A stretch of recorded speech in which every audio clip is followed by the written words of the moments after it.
The Clippers put on quite a show. Back time! March! 1, 2, 3, 4, 5, 6, 7, 8.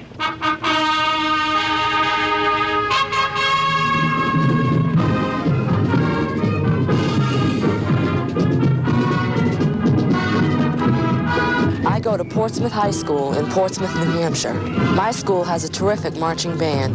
They call themselves the Clippers. There are 206 kids in the band, including the color guard and the rifles. Jody Bell plays the tuba. Which part is harder to learn, the playing or the marching? The playing is harder because we have to get all the horns to play in tune and to play together, to release together. And I think it's like trying to get 14 sousaphones to play together isn't easy.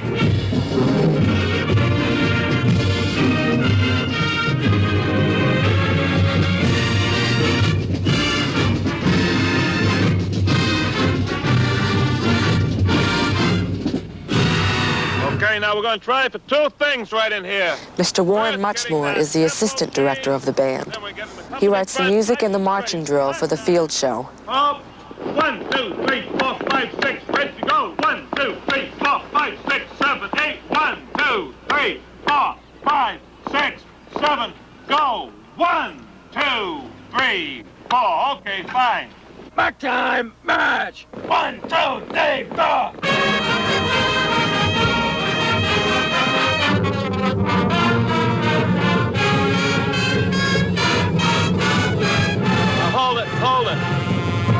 Hold it. We've got to do it this way. The band's director is Mr. William Elwell.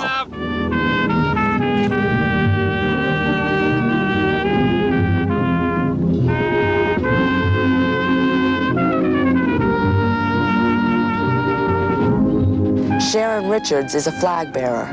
Sharon, what's your job? The job of the flags is to add color and excitement to the band, and this is done by doing different twirls and routines that go along with the music to make the show more exciting.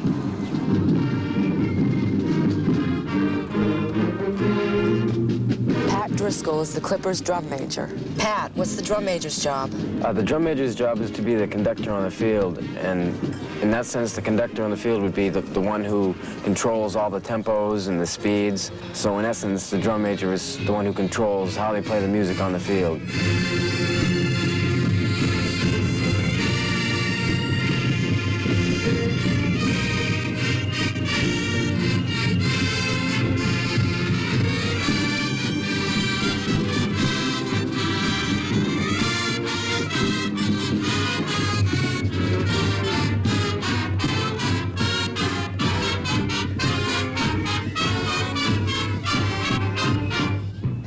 Kids at Portsmouth High School work very hard to make the Clippers the best marching band around.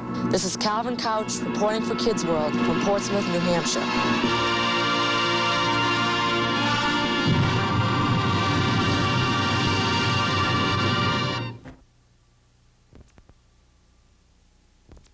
Enjoy the tax breaks and start building an equity. However, one of the big problems has been the skyrocketing property tax rates in cities like Boston, which are driving some people out. Also to be figured into the total cost of a condominium is a monthly maintenance charge, which can run into the hundreds of dollars per month. Tomorrow, we'll take you on a tour of new homes for sale. Prices for brand new houses start at $45,000, and they go way up from the average price of a home sold today is $54,700, and the price increased 6% between April and June. What this means to you is that you will have to come up with about $15,000 cash to get into your average price new home. And keep in mind property taxes. They can vary greatly, and you can count on between $100 and $300 a month just for property taxes on this medium-priced home. These are new homes available. This particular house you've been seeing has a single-car garage, 3 bedrooms, carpeting, modern kitchen. Again, the price will vary depending on where it is located within the community and where that town or city is located. Some areas now require 2- and 3-acre lots for building, which greatly adds to the purchase price. And remember, this is the low-priced side of the new houses. Typical of the above $65,000 home are these houses. Again, prices can vary greatly, but generally speaking, $60,000 to $75,000 will get you 3 or 4 big bedrooms, Quite a bit more square footage, nice settings, big dining rooms, and very nice kitchens, which include about everything to make a homemaker smile. The difference in price between the low-price new home and this type will be about $20,000. And keep in mind, this requires a lot more down. For one reason, a maximum mortgage available is $55,000. Property taxes also can be very high on this type of home, as much as $400 a month. People buying in the $60,000 to $75,000 category are rarely first-time buyers, but are utilizing profits made from the sale of another house. And even with the high cost of these homes and the big property tax bites and the higher costs of heating and maintenance, this type of home is a brisk seller, and the price continues to skyrocket.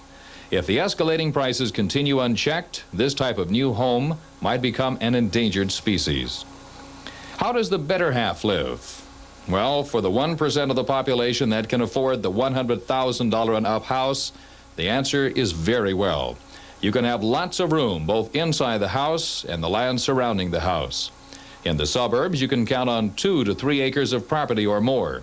In the city, you're talking about a choice residence on Beacon Hill or at the Wharf. And for the $100,000 plus price, you start to get into lots of extras. Maybe a private fenced-in swimming pool would be nice with a cabana. Works well on the steamy days of summer. Another popular extra that is showing up with more frequency in the affluent suburbs is a tennis court. The construction cost is about the same as a pool, but the tennis court, like the pool, also increases property tax payments. The third popular extra in these select areas is horse acreage. Fencing, a barn, the cost of the animals, and the feeding costs make this a very expensive but nice extra. And there's a category of housing for the very rich, houses which cost $200,000 and up.